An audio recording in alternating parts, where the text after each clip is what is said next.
약 20년 뒤 2040년대에 지금 우리가 아는 한반도의 지도가 지금과는 달라진다고 한다면 여러분은 어떻게 생각하시겠습니까? 그것도 저 북쪽 압록강 너머의 넓디 넓은 옛 땅이 다시 우리의 영향력 아래로 들어온다는 놀라운 예언이 있습니다. 이 믿기 힘든 이야기를 전한 사람은 뜻밖에도 일본의 한 예언가입니다. 일본의 옛 수도였던 교토, 그 중에서도 영적인 기운이 강하기로 유명한 쿠라마 산 인근의 작은 사찰에서 40년 넘게 묵묵히 수행해온 인물입니다. 그의 이름은 다나카 쇼헤이, 올해 희는을 넘긴 노수행자입니다. 오늘 우리가 이 다나카 쇼헤이라는 인물에 주목하는 이유는 그가 평생의 침묵을 깨고 최근 입을 열어 2026년부터 시작될 거대한 변화에 대해 경고했기 때문입니다. 그의 예언은 단순한 점괘나 뜬구름 잡는 이야기가 아닙니다. 일본의 잘못된 선택과 그로 인한 주변국, 특히 우리 한국과의 날카로운 대립, 그리고 그 시련 끝에 찾아올 한국의 통일, 나아가 앞서 말씀드린 놀라운 영토의 변화까지 이 모든 거대한 흐름이 그의 예언에 담겨 있습니다. 그는 이렇게 말합니다. 모든 것의 시작은 2026년이 될 것입니다. 이 2026년이라는 시기에는 과연 어떤 거대한 운명의 소용돌이가 기다리고 있는 것일까요? 그리고 이 일본 예언가의 예언은 어떻게 우리 한국의 미래와 이토록 깊게 연결되는 것일까요? 오늘 방송을 끝까지 보시면 그가 예언한 한국의 놀라운 미래, 특히 북쪽의 옛 땅이 어떤 방식으로 우리 품으로 돌아오게 되는지에 대한 구체적인 시나리오를 모두 확인하실 수 있습니다. 그는 이렇게 설명합니다. 더 이상 산의 전기가 맑지 않습니다. 세상의 탁한 기운, 즉 사람들의 욕심과 분노가 산을 흔들고 있어 더는 침묵으로 지켜볼 수만은 없었습니다. 그가 미래를 보는 방식은 우리가 아는 것과는 매우 다릅니다. 일본의 아주 오래된 산악신앙, 바로 슈겐도라는 특별한 수행법을 따르고 있습니다. 이 슈겐도라는 것이 무엇인지 알아야만 그의 예언이 왜 그토록 구체적이고 소름 돋는지 그 이유를 이해할 수 있습니다. 슈겐도란 아주 쉽게 말씀드려서 깊은 산속을 직접 걸으며 자연의 거대한 힘을 몸으로 느끼고 깨달음을 얻는 방법입니다. 험한 산을 오르고 얼음장같이 차가운 폭포수를 맞으며 며칠씩 음식을 먹지 않고 명상에 잠기기도 합니다. 이런 보통 사람들은 상상하기 힘든 고된 수행을 통해 일반인은 보지 못하는 세상의 기운, 즉 영계의 흐름을 읽게 된다는 것입니다. 이 슈겐도라는 것은 우리가 흔히 생각하는 불교나 여타 종교와는 조금 다릅니다. 정해진 건물 안에서 경전을 읽는 것이 아니라 산 전체를 하나의 거대한 살아있는 존재, 즉 신으로 봅니다. 그리고 그 산의 품에 직접 들어가 고된 훈련을 함으로써 자연과 하나가 되고 나아가 세상의 이치를 깨닫고자 하는 것이죠. 이런 슈겐도 수행자들을 야마부시라고 부르기도 했는데 이는 산에 엎드려 수행하는 사람이라는 뜻입니다. 그렇다면 이들은 왜 그토록 험한 산에서 고행을 하는 것일까요? 슈겐도에서는 인간에게는 육근이라는 6가지 감각의 분류가 있다고 봅니다. 바로 눈, 귀, 코, 혀, 몸, 그리고 생각, 마음입니다. 일상 속에서 우리는 이 6가지 감각을 통해 온갖 욕심과 번뇌에 휩싸여 영적인 눈이 가려져 있다고 봅니다. 깊은 산속에서의 고행은 바로 이 6가지 감각을 맑게 씻어내어 본래 우리가 가지고 있던 순수한 영성을 회복하는 과정인 것입니다. 다나카 쇼헤이용은 바로 이 슈겐도의 혹독한 수행, 그 중에서도 가장 어렵다는 동계 입봉, 즉 겨울산 수행의 대가로 알려져 있습니다. 상상해 보십시오. 모든 것이 얼어붙은 한겨울, 영하 수십 도에 눈 덮인 깊은 산속에 단신으로 들어가 정해진 기간 동안 최소한의 음식만으로 버티며 밤낮으로 명상과 수행을 이어가는 것입니다. 다나카옹이 지금과 같은 깊은 예언 능력을 얻게 된 것도 바로 30대 시절 감행했던 40일간의 겨울산 수행 중이었다고 합니다. 육체의 한계가 무너지고 정신이 극도로 맑아지는 순간 그는 산의 목소리를 들었다고 합니다. 그것은 귀로 듣는 소리가 아니라 가슴으로 느껴지는 거대한 기운의 흐름이었습니다. 그의 표현을 빌리자면 산의 숨결이 나의 숨결이 되고 나의 숨결이 세상의 숨결과 하나로 이어져 있다는 것을 깨달았다고 합니다. 산이 숨을 쉴 때마다 세상의 어느 곳에서 어떤 일이 일어나고 앞으로 어떤 기운이 모일들지를 보게 되었다는 것입니다. 이것이 바로 다나카 쇼헤이용이 미래를 보는 방식입니다. 그의 예언 방식은 정관이라 불립니다. 정은 마음을 고요하게 가라앉힌다는 뜻이고, 관은 그 고요한 마음으로 세상의 균, 즉 영계의 흐름을 깊이 들여다본다는 뜻입니다. 그는 사찰의 수행방에 홀로 앉아 눈을 감고 이 정관을 통해 마치 거대한 바다의 물줄기를 보듯 전 세계와 동북아시아, 그리고 한국과 일본을 둘러싼 에너지의 흐름을 읽어냅니다. 그는 모든 미래는 이미 현재의 기운 속에 씨앗처럼 심어져 있다고 말합니다. 즉, 현재 어느 곳에서 어떤 기운이 강하게 뭉치고 있는지를 보면 그것이 몇 년 뒤 어떤 모습으로 현실 세계에 나타날지 알 수 있다는 것입니다. 그런 그가 최근 이 정관 수행 중에 이전에는 본 적이 없는 아주 강력하고 어두운 기운을 보았다고 합니다. 그것은 동쪽 섬 깊은 곳에서부터 스멀스멀 피어오르는 마치 검고 새빌이 느나는 안개 같은 기운이었습니다. 동시에 그에 맞서 한반도에서는 눈을 뜰 수 없을 만큼 밝고 뜨거운 빛이 솟아오를 준비를 하는 것도 보았다고 합니다. 그는 이 두 개의 거대한 기운이 충돌하는 첫 번째 시발점을 바로 2026년으로 지목했습니다. 그는 2026년을 과거 100년의 거대한 영적인 문이 닫히고 새로운 100년의 문이 열리는 해라고 설명합니다. 이것이 무슨 뜻일까요? 그는 지난 100년간 세상을 지배해온 특정한 기운, 즉 흐름이 힘을 잃고 그동안 쌓여왔던 세상의 업, 즉 빚이 청산되기 시작하는 첫 해가 바로 2026년이라고 말합니다. 그리고 그가 본 첫 번째 움직임, 그 청산의 첫 번째 대상이 바로 그가 본 검고 쇠빌이 내나는 안개, 즉 일본의 움직임이라는 것입니다. 그럼 다나카 쇼이용이 2026년을 기점으로 예언한 미래, 그 첫 번째 예언을 들어보시겠습니다. 2026년에 그 시작이 있습니다. 동쪽 섬, 즉 일본에서 오랫동안 잊혔던 낡은 창고의 문이 삐걱거리며 열립니다. 사람들이 그 안에 들어가 먼지에 쌓여있던 낡은 칼을 꺼내기 시작합니다. 그들은 그 칼을 닫고 날을 세우며 그 차가운 빛을 보며 감탄합니다. 소름이 돋는 예언입니다. 낡은 창고에 먼지 쌓인 칼. 이것은 과연 무엇을 의미하는 것일까요? 다나카옹은 이 환영을 스스로 이렇게 풀이합니다. 낡은 창고란 일본이 과거에 가졌던 호전적인 야망, 즉 군사적인 욕심을 의미합니다. 그리고 먼지 쌓인 칼이란 그들이 지난 수십 년간 평화라는 이름 아래 묶어두었던 군사력, 즉 싸울 수 있는 힘을 뜻합니다. 그런데 2026년부터 그 칼을 다시 닫고 날을 세운다는 것입니다. 이는 단순히 스스로를 지키는 방위력을 넘어서는 것을 의미합니다. 그들은 주변의 상황이 불안정하다는 이유를 내세워 평화로운 규칙을 바꾸고 겉으로는 스스로를 지킨다고 말하지만 실제로는 먼저 공격할 수 있는 힘을 갖추려 한다는 것입니다. 우리는 이미 이러한 움직임의 조짐을 보고 있습니다. 하지만 다나카옹의 예언은 2026년부터 시작되는 이 흐름의 영적인 본질이 우리가 아는 것과 다르다고 경고합니다. 그는 2026년에 이 일이 시작되는 영적인 이유가 그 야망을 억누르고 있던 봉인, 즉 봉인이 약해지기 때문이라고 말합니다. 그 봉인은 과거의 잘못을 반성하는 마음과 평화를 바랬던 사람들의 염년, 즉 내면이었습니다.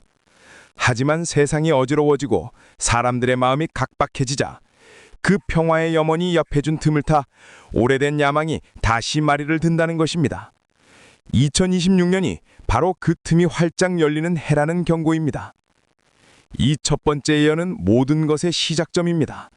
왜냐하면 나를 세운 칼은 창고에 다시 넣기 위해 닦는 것이 아니기 때문입니다. 그 칼은 결국 어딘가를 향하게 될 것입니다. 그리고 이것이 바로 우리 한국과 직접적으로 연결되는 두 번째 예언으로 이어집니다.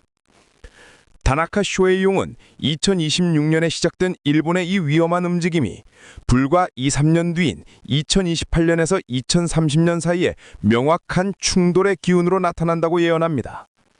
그는 이 미래의 모습을 이렇게 묘사했습니다.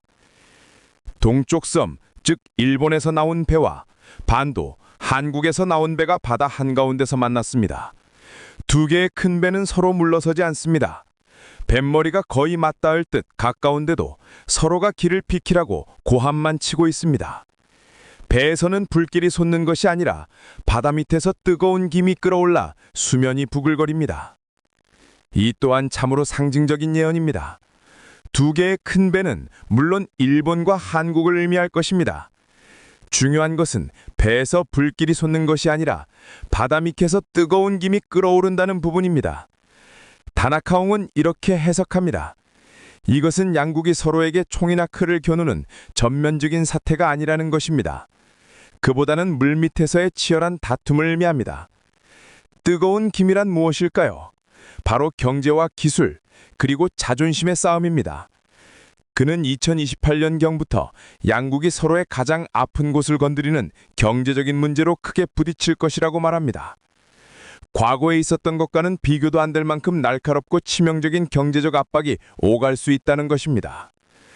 또한 뱃머리가 맞닿을 듯 가까운 것은 바다 위, 즉 우리의 영토와 바다 경계선을 두고 벌어지는 군사적인 신경전이 극도로 험악해짐을 의미합니다. 서로의 선을 넘을 듯 말 듯 아슬아슬하게 위협하며 당장이라도 무슨 일이 터질 것 같은 일촉즉발의 상황이 수차례 반복된다는 것입니다.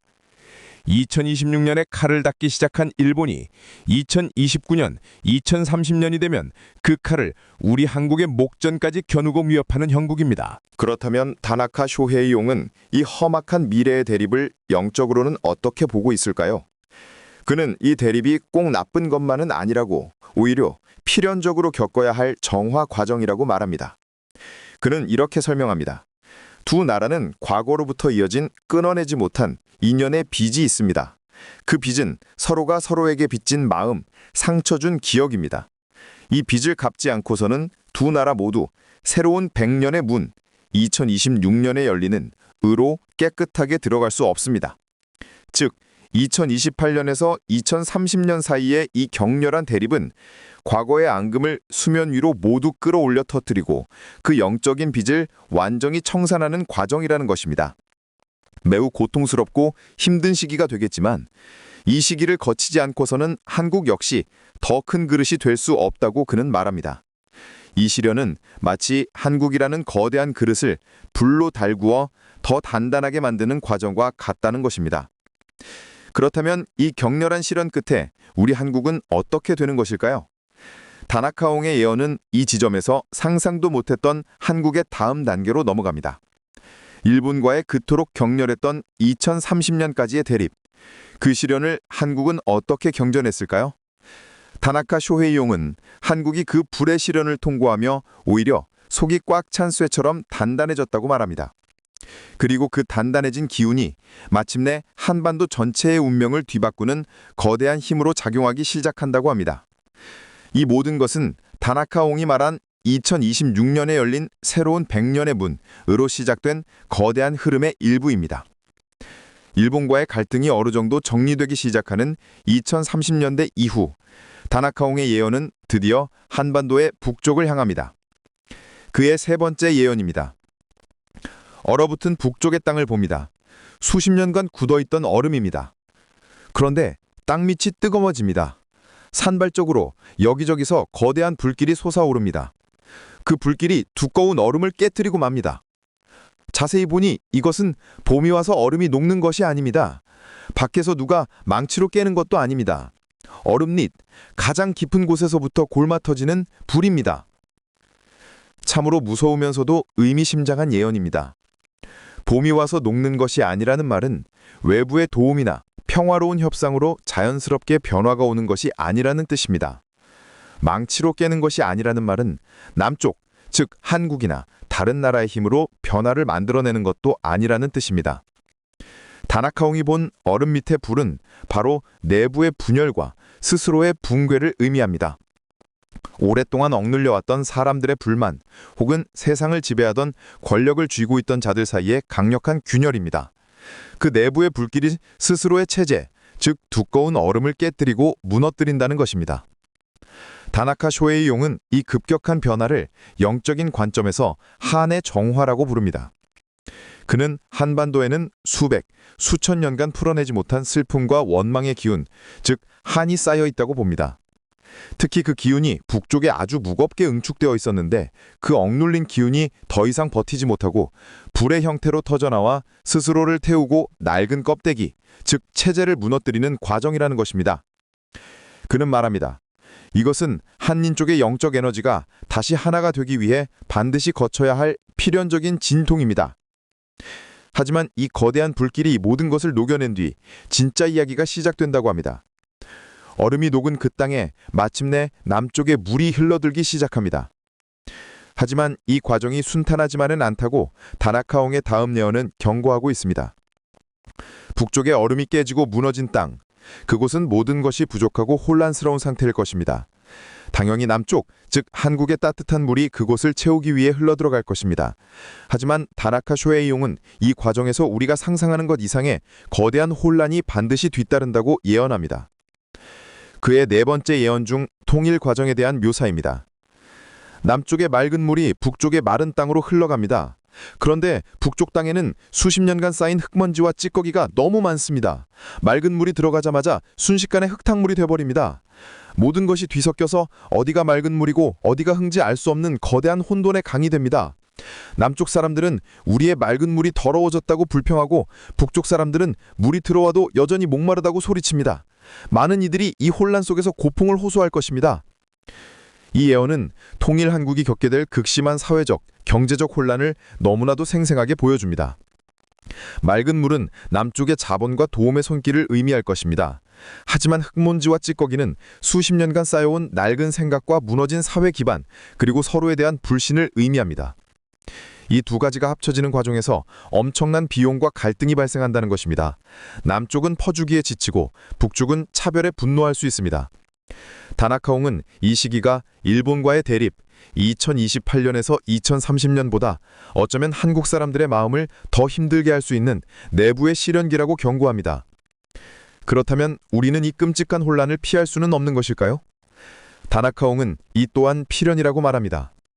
그는 이 거대한 흙탕물을 새살이 돋기 전에 반드시 흘러야 할 진물에 비유합니다. 오랫동안 썩어있던 상처가 치유되려면 그 안에 고름과 진물이 모두 밖으로 터져 나와야만 한다는 것입니다. 고통스럽다고 해서 붕대로 감싸고 덮어두기만 하면 상처는 속에서부터 다시 썩어 들어가 영원히 치유될 수 없기 때문입니다. 이 흙탕물의 시대는 하나의 한국이 되기 위해 서로의 가장 아픈 상처를 정면으로 마주하고 씻어내는 영적인 대수술 과정이라는 것입니다. 그는 이 혼란이 짧게는 5년, 길게는 10년 가까이 한국 전체를 뒤흔들 것이라고 예언합니다. 하지만 중요한 것은 그 다음입니다. 다나카옹은 이 진물이 다 빠져나오고 흙탕물이 가라앉기 시작하는 2040년대부터 한국은 비로소 과거의 모든 빚을 청산하고 2026년에 열린 새로운 100년의 문에 걸맞은 거대한 그릇이 될 준비를 마친다고 말합니다. 그리고 바로 그 순간 그의 예언 중 가장 놀라운 마지막 장, 한국의 영토 확장이 시작됩니다. 통일이라는 거대한 진통을 이겨낸 한국은 2040년대에 들어서며 우리가 상상했던 것 이상의 강력한 힘을 가진 나라로 우뚝 섭니다. 흙탕물이 가라앉고 맑은 기운이 솟아나면서 남쪽의 기술과 자본, 북쪽의 자원과 노동력이 완벽하게 하나로 합쳐집니다. 이 하나가 된 땅은 더 이상 과거의 작은 반도가 아니었습니다. 다나카 쇼헤이용은 이때의 한국을 너무나 거대해져 버려서 기존의 그릇으로는 더 이상 담을 수 없는 용에 비유합니다.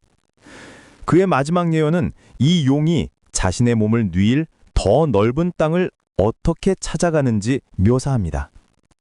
하나가 된 땅, 통일 한국은 더 큰 그릇을 필요로 합니다. 봅니다. 2040년대 중반 용의 머리가 북쪽을 향합니다.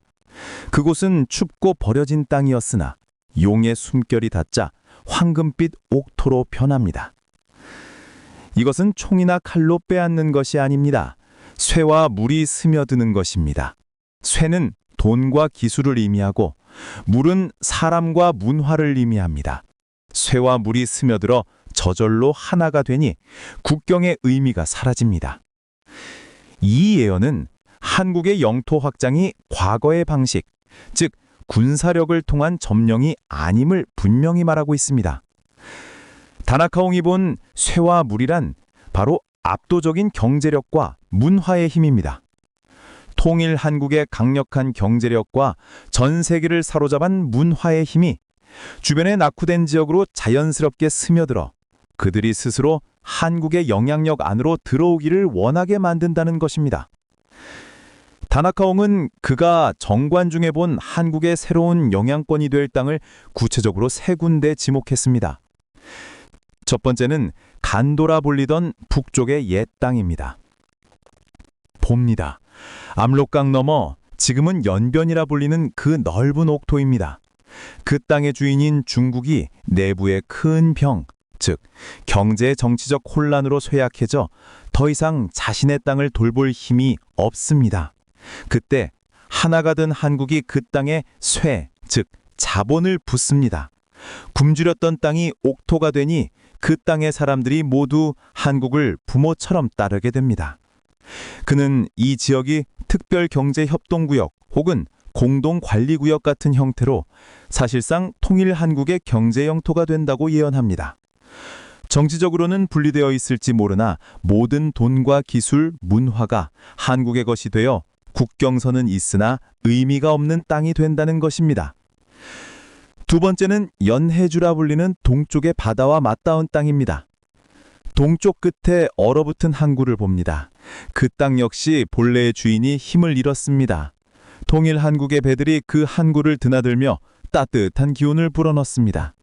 그곳은 한국의 물건이 없으면 하루도 살 수 없는 땅이 됩니다. 그 땅의 풍요는 오직 한국을 통해서만 이루어집니다. 이 역시 군사적 점령이 아닌 경제적 영향력을 통한 실질적인 영토의 확장입니다. 그리고 세 번째, 그가 조심스럽게 언급한 남쪽의 작은 섬, 바로 대마도입니다. 남쪽의 작은 섬 대마도를 봅니다. 그 섬은 본래 동쪽 섬 일본 본토에 속해 있었으나 2030년, 즉 일본의 군국주의 부활 시도 이후로 모체의 기운을 잃었습니다. 스스로를 지킬 힘도 먹고 살 힘도 없습니다. 그 섬은 살아남기 위해 가장 가깝고 따뜻한 기운을 내뿜는 남쪽의 반도, 즉 한국을 향해 스스로 머리를 조아리게 됩니다. 주인 없는 빈 섬이 되어 한국의 온기 없이는 살 수 없는 땅이 됩니다. 이것이 다나카 쇼헤이옹이 예언한 2026년의 시련이 시작되어 2040년대에 완성되는 한국의 놀라운 미래지도입니다. 오늘 우리는 교토의 슈겐도 수행자 다나카 쇼헤이옹의 입을 통해 다가오는 미래의 거대한 흐름을 들여다보았습니다. 그의 예언을 다시 한번 정리해 보겠습니다. 2026년은 새로운 100년의 문이 열리는 해이자 모든 변화의 시작점입니다. 첫째, 일본은 2026년을 기점으로 먼지 쌓인 칼을 다시 닦는 군사적 야망을 드러냅니다. 둘째, 이로 인해 2028년에서 2030년 사이 한국과 일본은 물밑에서의 치열한 경제적 군사적 대립, 즉 불의 시련을 겪습니다. 셋째, 이 시련을 이겨낸 한국은 2030년대 중반 이후 북쪽 땅의 내부 붕괴로 인한 흙탕물 같은 혼란의 시기, 즉 통일의 진통을 겪습니다.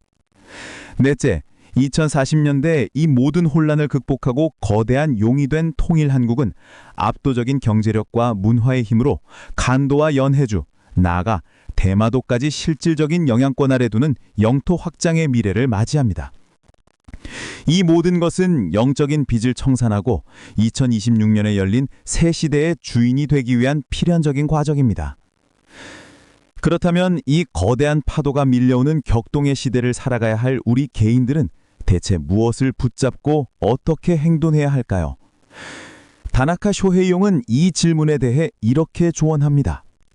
거대한 파도가 밀려올 때 중요한 것은 파도와 싸우는 것이 아니라 휩쓸리지 않고 그 위를 넘어가는 것입니다. 이 혼란기에 휩쓸리지 않으려면 밖을 탓하기 전에 먼저 내 안을 밝혀야 합니다. 내 마음의 등불을 밝히십시오. 그 등불의 기름은 덕입니다. 그가 말하는 덕이란 무엇일까요? 첫째, 헛된 욕심을 버리십시오. 내 것이 아닌 것을 탐하는 마음이 모든 고통의 시작입니다. 내 몫에 만족하고 감사하는 마음을 가지십시오. 둘째, 남을 시기하거나 미워하지 마십시오. 미움은 나의 영혼을 갉아먹는 독입니다. 남을 탓하기 전에 스스로를 돌아보십시오. 셋째, 아주 작은 것이라도 나누십시오. 내가 가진 것을 조금 나누는 그 마음이 어두운 세상을 밝히는 가장 큰 등불이 됩니다. 그는 마지막으로 이렇게 경고합니다. 다가오는 2026년 이후의 시대는 사람의 영적인 무게가 시험받는 시대입니다. 마음속에 욕심과 미움만 가득 채운 자는 그 무게를 이기지 못하고 거친 파도에 휩쓸려 가라앉을 것입니다.